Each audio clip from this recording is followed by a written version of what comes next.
This video is brought to you by Dr. Kristen R. Bromley's Guitar Method Book Series and Online Music Academy. Hi, I'm Dr. Kristen Bromley. Welcome to my online academy. I am so happy to be here helping you learn to play the guitar. In this quick answer episode, I'm going to be going over the F7 chord. So as I usually do with these videos on specific types of chords and specific chords, I'll talk a little theory and then I'll give some great voicings. If you just want the voicings, you can take a look at the right side of the board or just jump ahead into that part of the video. Okay, so I'm going to jump in here. The chord symbol for an F7 chord has the letter F and the number 7. If there's anything else, it's a different chord or a different type of chord. So just the letter F and the number 7. The notes in this chord are F, A, C, and E flat. So the notes from an F7 chord come from an F mixolydian scale. That's a major scale with one alteration. The one alteration is that when you get to step 7, it's a flatted 7th or a minor 7th instead of a natural 7 or a major 7. So we have the first step of the mixolydian scale is F. Then A is the third step from that scale. C is the fifth step from that scale. E flat is the 7th step from that scale, which is a flatted 7th by comparison to a major scale, just a regular Ionian or major scale.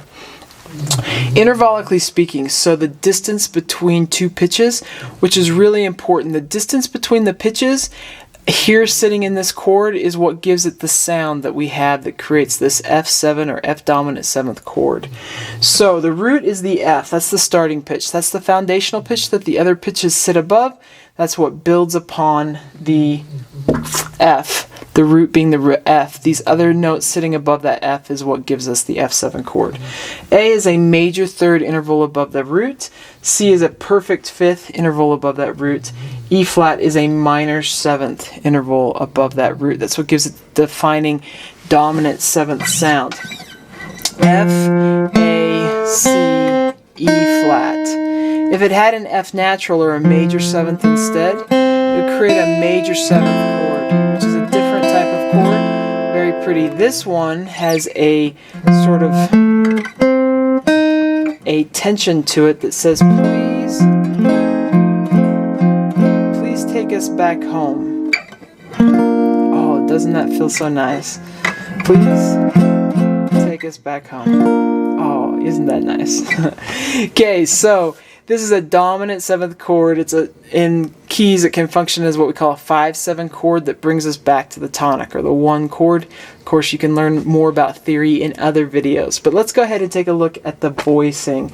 So we can voice these chords in different ways, meaning we can take these 4 pitches and spread them out a little wider on the guitar, whatever's available to us. Sometimes the 5th has to be omitted because we can't fit both the flatted 7th and the 5th because they're on the same string, that sort of thing. So we'll run into one case with that. But we can take these notes and spread them out a little bit, whatever is sort of available to us on the guitar. So let's take a look at the first one for F7.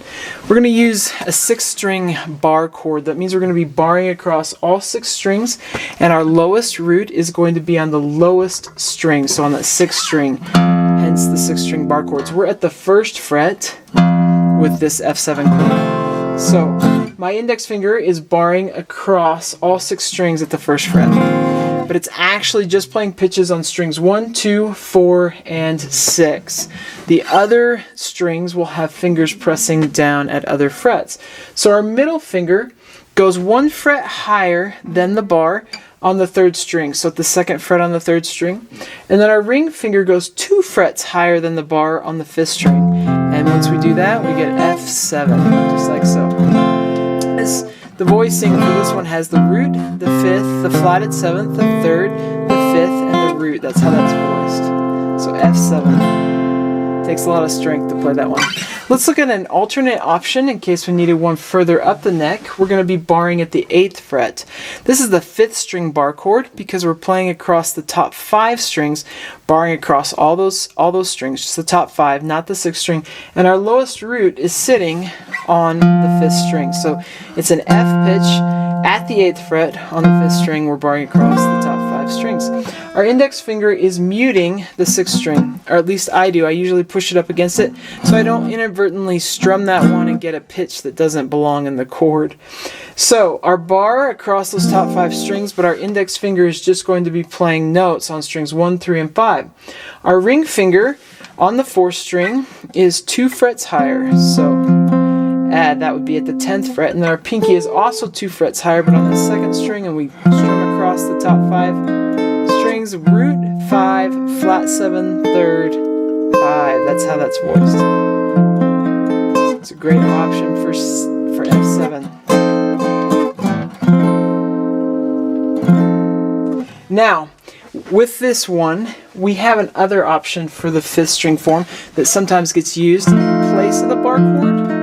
It omits the 5th. So this is sort of like taking C7, if you know that chord, and just sliding it on up. Our ring finger is going to be on that F note at the 8th fret on the 5th string. Our middle finger is going to be on the 7th fret of the 4th string, so it's just 1 fret lower. Our pinky is going to be back at the 8th fret on the 3rd string, and then our index finger is at the 6th fret. On the 2nd string, we mute the outside 2 strings, and we have a C7 or an F7 chord using sort of a C7 shape. We have an F7 chord, just like so. So this one has the root, the 3rd, the flatted 7th, and the root. That's how that's voiced. Okay, I hope that helps. Keep having fun with the guitar. If you found this video helpful, please hit the like button and subscribe to the channel. For more in-depth lessons and to progress through a free guitar course, check out my Guitar 101 series on YouTube and my guitar method books, which all come with access to hours of in-depth video lessons. You can find more information about me and my products at KristenBromley.com. Take care.